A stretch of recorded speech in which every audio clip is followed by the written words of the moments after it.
everybody, it is Julie. Welcome back to Pages and Pens. Today I am here with a book tag.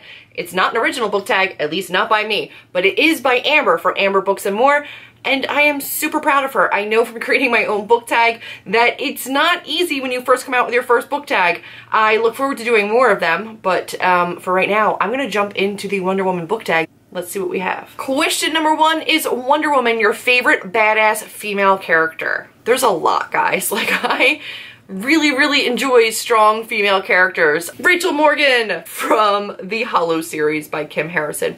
You guys knew I was going to because she's amazing. I love it. I love her. I love this series. If you don't know this series, if you've not heard me talk about this series, where have you been? Everybody needs to read The Hollows.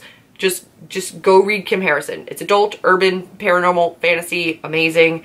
A little bit of sexy time, but not like the focus. Super badass. Rachel is a witch, and she's like a paranormal cop, and she just like kicks paranormal ass, and she's awesome. She's just absolutely amazing. I could also say Vin from the Mistborn series. I could say Laia from An Ember in the Ashes. Number 2 is A Fantasy Island, a book setting that I would like to lose myself in or go and visit and live in. That's an easy answer. And because Amber gifted these to me, I will show you these. This is obviously J.R.R. Tolkien's The Lord of the Rings series. I would love to live in Lothlorien or Rivendell and live with the elves and live up in the trees and have all those like sparkly lights, all those gorgeous elves around me. But even in the Shire or somewhere else, like post Lord of the Rings movies with no Sauron or Saruman or orcs, like everybody's been dispersed, it's just happy. I couldn't live in the Shire. I'm too tall and big. Beer is good, but I could hang with Aragorn, just saying, or I could hang with Legolas. I could go like chill in the forest with the elves. I would definitely say an elven realm. I feel like that's where I belong. Just saying. 3 is London, a hyped book that let you down. For me, this is gonna go to The Night Circus by Erin Morgenstern, which I unhauled. I'll put up the cover, but it wasn't for me. I think I still gave it 4 stars, but honest to God, it was like 4 stars out of like shame and guilt and fear of the booktube community if I gave it anything less than that. But I don't get it.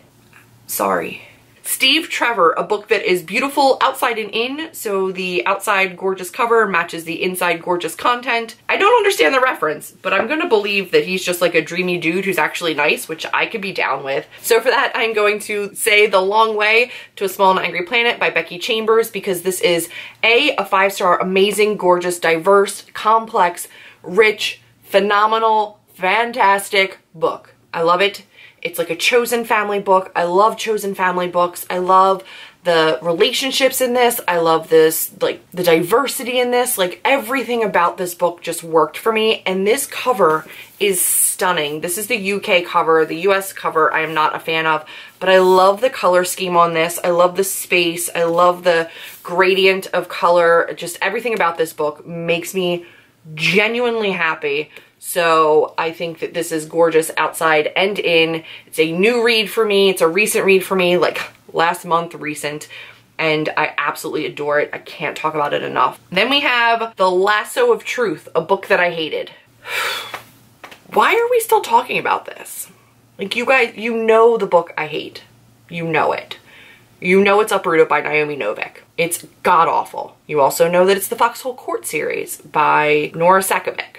You don't have to love everything you read, but I super hated those books. Wonder Woman Shield, a book that is so sad you want to shield yourself from the amount of feels that you have. For that, I am going with The Strange and Beautiful Sorrows of Ava Lavender. This is a gorgeous book. The writing style in this is phenomenal. The cover is phenomenal. This could have very easily been the same beautiful inside and out book, but it's dark. It's like a magical realism. I describe it as like Big Fish, the movie, meets, I don't even know. Like, I cried a lot. It's heartbreaking. It goes through generations of women in the same family. So like a grandmother, a mother, and a daughter, and they're like broken hearts and their love stories. And it's about a girl, Ava Lavender, who is born with wings, which is like never truly explained, but like just her life as she goes through that. And she looks back on her grandmother and her mother and how love did them wrong and jaded them and changed them, and she's trying to like navigate love. I cried a lot. No Man's Land, a book that you want to send through no man's land, which according to Amber's video is a land that nobody can come back from. Like you go in, you don't come back. And that is something that I would shoot to death or just banish from the world. Like a book that shouldn't exist. I mean, The Lasso of Truth kind of covered this, right?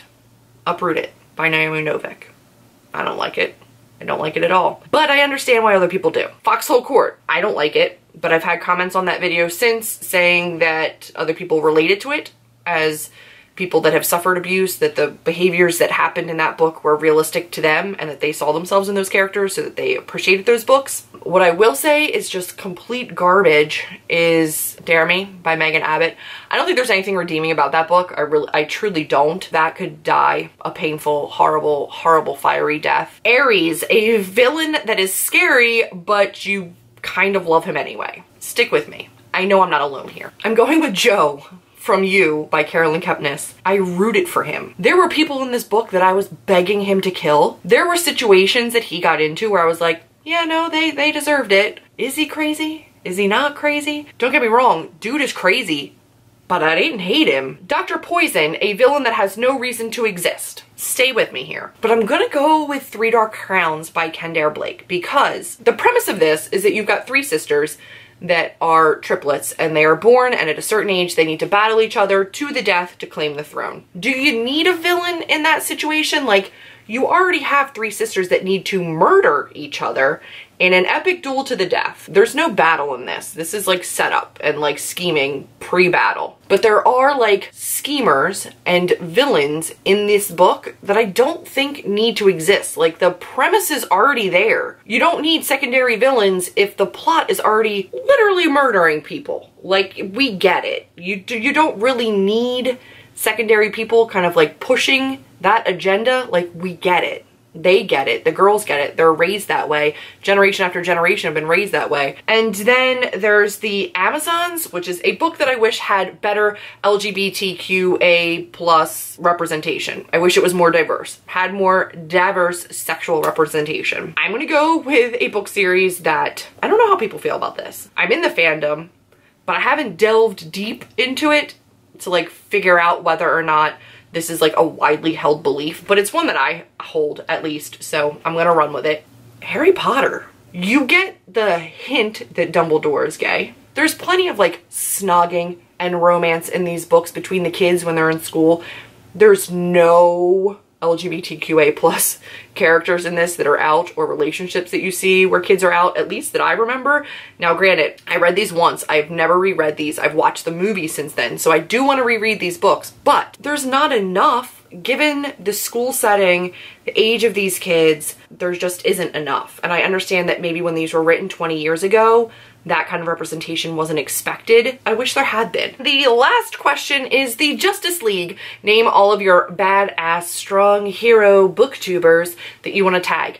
I don't have the battery life to look up people's channels, and Amber, God bless her heart, she tagged a ton of people in her original video, and rightly so, because it's a brand new tag, nobody knew about it, so she tagged a ton of people, and I think that's amazing. So I've got to look at who she's tagged and then see who I can tag, but I will tag people down below. I will link to your channel down below if I tag you, and just know that if you want to do this video, I think you should. I'll tell you right now, Allie from Hardback Hoarder is not tagged, so she's tagged. Books and Lala is not tagged. I will tag her because she also does Tag Tuesday.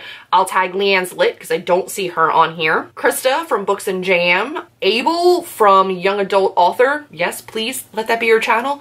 I tag you. Who else can I tag? I'm brain farting. So I will tag all the people that I just said. They will be listed down below. I will also tag more people. They'll be listed down below. I'm sorry I didn't remember your channels right off the top of my head. That's it for this particular book tag. Congratulations, Amber, again, for creating such a cool tag. I appreciated it. Hopefully this was enjoyable for you. If it was and you enjoyed it, be sure to give me a big old thumbs up, click subscribe, and I will see all of you in my next video. Bye, guys.